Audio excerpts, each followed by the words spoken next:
Mon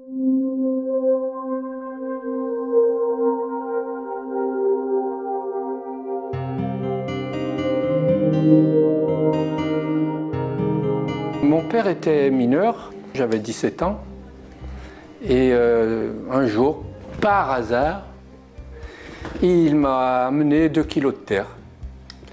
Et j'ai mis mes doigts dans la terre et puis j'ai fait ça. C'était 5 heures de l'après-midi, j'ai pas quitté mes mains jusqu'à 3 heures du matin. J'étais hypnotisé, captivé. Voilà, et depuis, la terre est ma compagne existentielle. Comme me disait Jean Lafontaine, qui me disait à ses enfants, tournez, tournez et retournez la terre, un trésor se cache dedans. Eh bien moi je tourne et je retourne la terre et chaque fois je me rapproche du trésor en sachant que je ne le découvrirai jamais. Mais c'est une quête dans laquelle il y a du sens, c'est porteur de sens. J'aime bien le jeu de mots reporter. Un reporter, il va dans un pays, il fait un reportage. Moi, le sens de reporter, c'est que je reporte dans la terre le fruit de mes voyages intérieurs.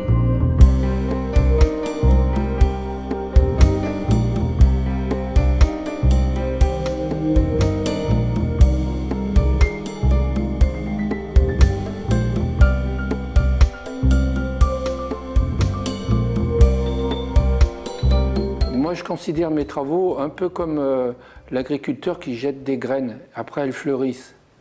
Bon, moi, je ne jette pas des graines, je fais des œuvres d'art. Enfin, œuvres d'art, c'est un peu prétentieux. Je fais des créations, on va dire.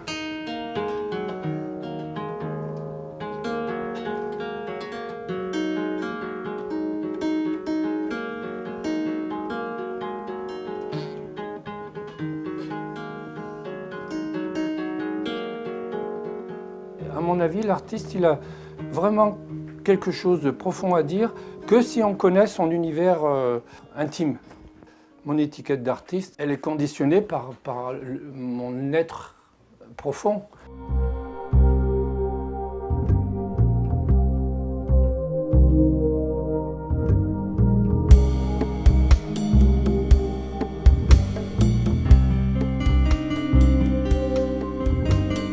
J'ai été très sensible à un interview de Giacometti. Lui, il travaillait la terre aussi. Et il me paraissait tellement authentique dans sa démarche, tellement sincère, tellement profondément imprégné de son art, que ça a été un peu révélateur pour moi.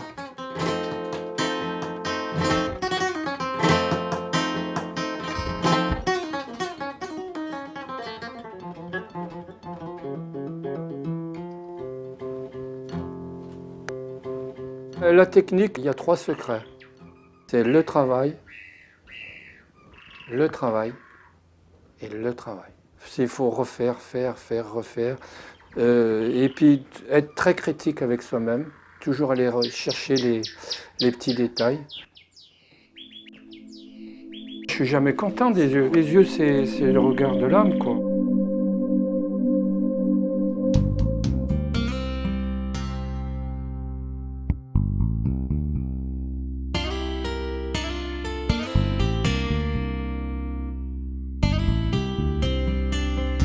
Il me paraît très important de transmettre. Parce qu'à partir du moment où j'ai acquis un certain nombre de bases techniques dans l'art,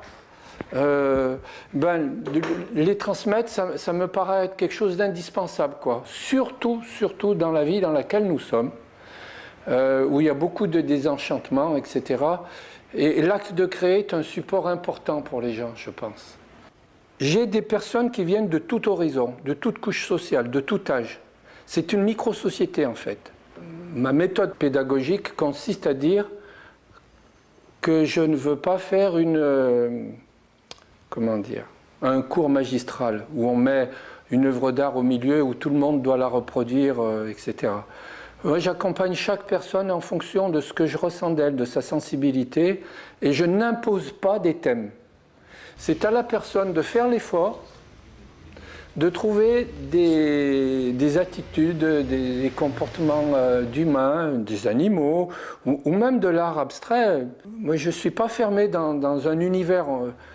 Tout ce qui est créatif m'intéresse. Et ma vocation, c'est surtout d'aider la personne, de l'accompagner dans son jardin intérieur, pour qu'elle fasse des choses qui soient porteuses de sens pour elle. Il y a une sorte de, je ne sais pas comment dire, d'alchimie autour de cette table-là, de cette grande table. D'alchimie au sens de quelque chose d'invisible, où je mettrais le mot fraternité, le mot respect, le mot amitié, le mot non-jugement, le mot passion du travail. Voilà ce qu'il y a autour de cette table. Parfois, il y a des moments de silence où il y a 9-10 personnes autour de la table, mais ces moments de silence, ils sont vides et pleins à la fois. J'entends la musique du silence. C'est une symphonie de bonheur.